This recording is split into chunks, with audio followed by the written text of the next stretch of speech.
Hello, Smart Garden family. Welcome back to another essential guide for your composting journey. Today, we're tackling one of the most frustrating mysteries that vermicomposters face: the sudden disappearance or complete disinterest of your hard-working worm colony.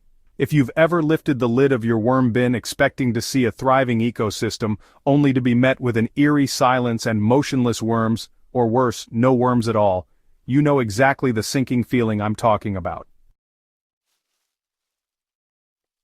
But before you panic and consider giving up on your composting dreams, take a deep breath. This guide will walk you through every possible reason your worms have gone on strike, and more importantly, how to bring them roaring back to life. Picture this scenario. You've been faithfully feeding your worm bin, adding kitchen scraps with care, and dreaming of that beautiful, nutrient-rich vermicompost for your garden beds. Then one day, you peek inside and find your food scraps sitting there untouched, slowly turning into a rotten, smelly mess. Your worms have either vanished completely or they're huddled in the corners of the bin, refusing to do their job. What on earth happened? This is one of the most common and perplexing issues in vermicomposting, and if you're experiencing it right now, you're definitely not alone.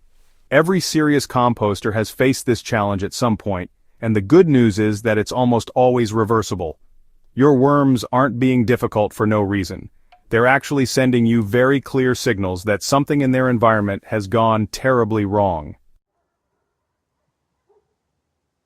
Understanding these signals is the key to transforming your lifeless bin back into the bustling worm factory you envisioned. Let's start with one of the most critical factors affecting worm activity: temperature. Compost worms, particularly the red wigglers most of us use, are remarkably sensitive creatures when it comes to their thermal environment. They operate within what I call the Goldilocks zone. Not too hot, not too cold, but just right. When temperatures climb above 77 degrees Fahrenheit, your worms will become noticeably sluggish and begin actively trying to escape their bin. This is their survival instinct kicking in, warning them that conditions are becoming dangerous. Push that temperature above 95 degrees and you're looking at a mass die-off. Your worms literally cannot survive in extreme heat, and they'll flee or perish trying. On the flip side, cold temperatures present an equally serious challenge. When your bin drops below 55 degrees Fahrenheit, you'll notice your worm's metabolism grinding to a near halt. They'll eat dramatically less, reproduce at a fraction of their normal rate, and essentially enter a state of semi-hibernation. While they won't necessarily die at these cooler temperatures, they certainly won't be processing your food scraps with any enthusiasm. Drop below freezing and you're facing the same lethal outcome as with extreme heat. The solution here requires strategic placement of your bin. During hot summer months, relocate your bin to a shaded, cooler area away from direct sunlight. Some composters even place frozen water bottles on top of their bedding during heat waves to create a cooling effect.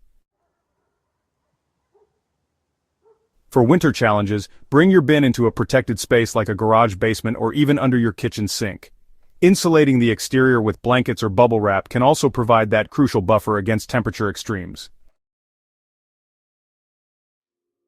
The second environmental factor that can completely shut down worm activity is moisture, or more specifically, an imbalance of moisture.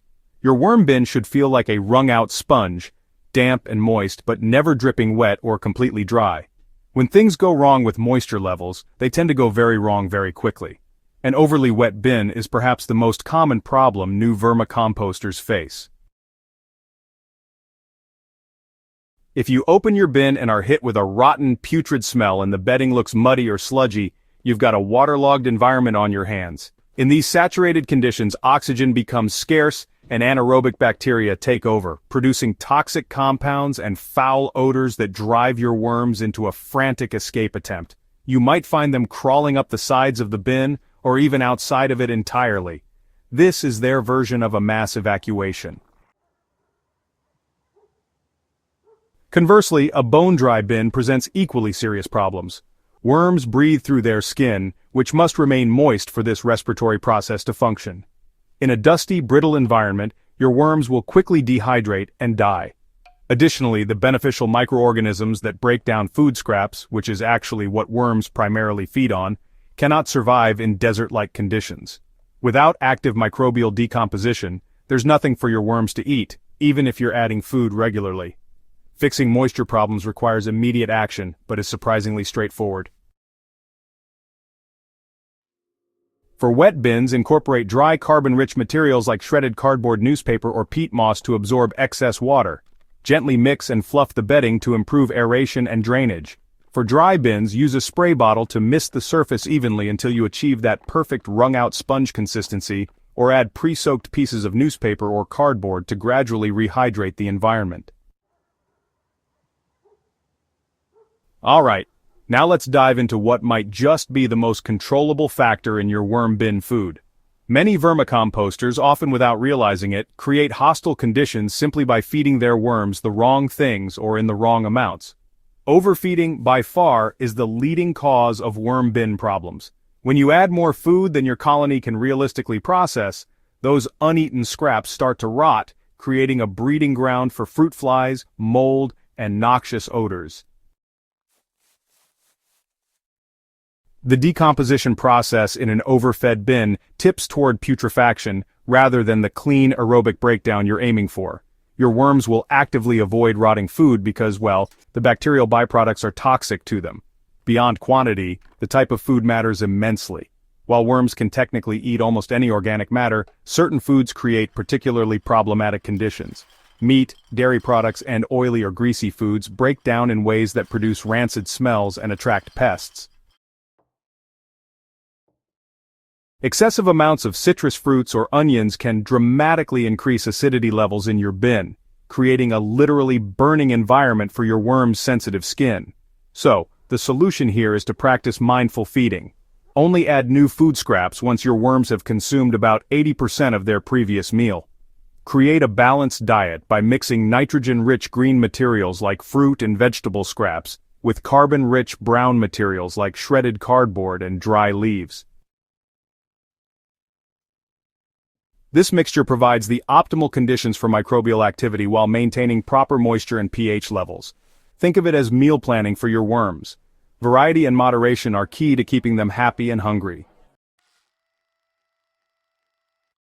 2 often overlooked factors can turn your worm bin from paradise to poison: pH imbalance and poor airflow. Compost worms thrive in neutral to slightly acidic conditions, but a sudden surge in acidity will stress them significantly and send them scrambling for escape routes. This acidic environment typically develops from too many food scraps decomposing simultaneously, or from adding too many citrus peels and acidic materials.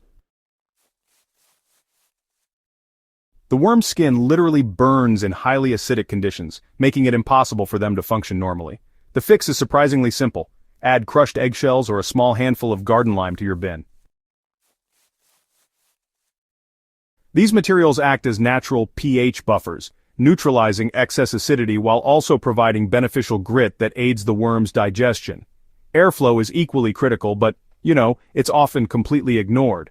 Worms are aerobic organisms. They need oxygen to survive and thrive. In a bin with poor ventilation, oxygen levels drop and anaerobic conditions take hold. This creates a suffocating environment where beneficial bacteria die off and harmful, odor-producing bacteria flourish. You'll know you have an airflow problem if your bin smells like rotten eggs or sewage. The solution involves both prevention and intervention. Make sure your bin has adequate ventilation holes or a breathable lid. Regularly fluff and mix your bedding to introduce air pockets throughout the material. Also, avoid compacting the bedding when you add new materials, and maintain that crucial balance between wet and dry materials, since proper moisture levels naturally support better airflow.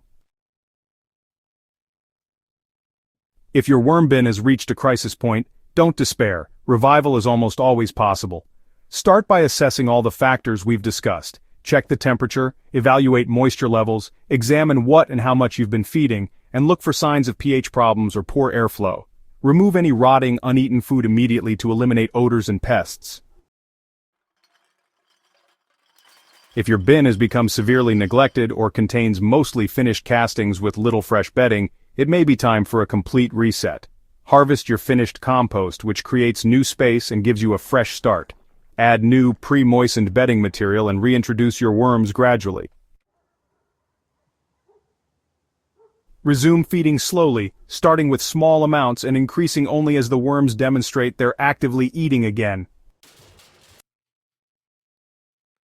For future-proofing your operation, it's important to develop consistent habits that prevent these problems from coming back.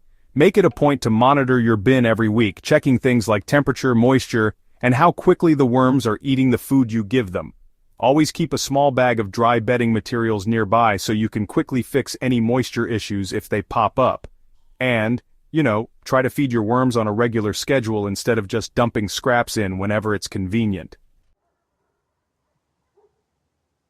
Place your bin in a spot that has stable temperatures all year, or be ready to move it with the seasons if needed. It can really help to keep a simple log of what you feed your worms and when, since that makes it much easier to spot patterns if any problems show up down the road. Just remember, a thriving worm bin is really all about balance and consistency. Worms aren't high-maintenance pets or anything, but they do need regular attention and the right kind of care to keep everything running smoothly. With these strategies in place, you'll transform your struggling worm bin into a powerhouse of composting activity, producing that precious black gold for your garden beds.